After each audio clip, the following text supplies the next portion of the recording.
Social മീഡിയയിൽ കടബാധ്യത തീർക്കാമെന്ന പേരിൽ പൂജകളും യന്ത്രങ്ങളും ഏലസ്സുകളും വാഗ്ദാനം ചെയ്ത് നടക്കുന്ന പ്രചാരണങ്ങൾ ഇന്ന് ഒരു വലിയ ചതിക്കുഴിയായി മാറിയിരിക്കുകയാണ്. ഇതിൽ അറിവില്ലാത്ത സാധാരണക്കാർ ഈയാംപാറ്റകളെപ്പോലെ വീഴുന്നു എന്നതാണ് സത്യം. പൂജ കൊണ്ടോ യന്ത്രധാരണം കൊണ്ടോ ഏലസ് ധരിച്ചതുകൊണ്ടോ ഇന്ന് വരെ ആരുടെയും കടം തീർന്നിട്ടില്ല. ആരും അതുവഴി കോടീശ്വരന്മാരായിട്ടുമില്ല. മറിച്ച് ഇതൊക്കെ ചെയ്തു കൊടുക്കുന്നവരും പുസ്തകമാക്കി വിറ്റഴിക്കുന്നവരുമാണ് ലക്ഷപ്രഭുക്കളായത്. വേദഗ്രന്ഥങ്ങളിൽ എവിടെയും പറയാത്ത അമിത വാഗ്ദാനങ്ങളാണ് ഇവർ ആത്മീയതയുടെ മറവിൽ ബിസിനസ്സാക്കി മാറ്റുന്നത്. യഥാർത്ഥത്തിൽ ഒരാൾ എന്ത് വഴിപാട് ചെയ്യണം എന്ന് തീരുമാനിക്കേണ്ടത് ജാതക പരിശോധനയിലൂടെയാണ്.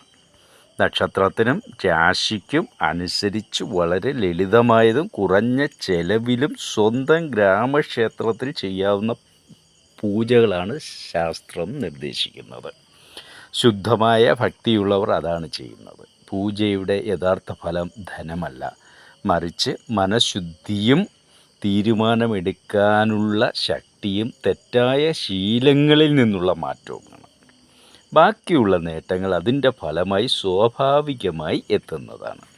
കടബാധ്യത എന്നത് കർമ്മഫലം, തെറ്റായ ജീവിതശൈലി, നിയന്ത്രണമില്ലാത്ത ചെലവ്, തെറ്റായ സാമ്പത്തിക തീരുമാനങ്ങൾ, ആത്മവിശ്വാസക്കുറവ്, ഭാഗ്യത്തെ മാത്രം ആശ്രയിക്കൽ എന്നിവയുടെ കൂട്ടിച്ചേർക്കലാണ്.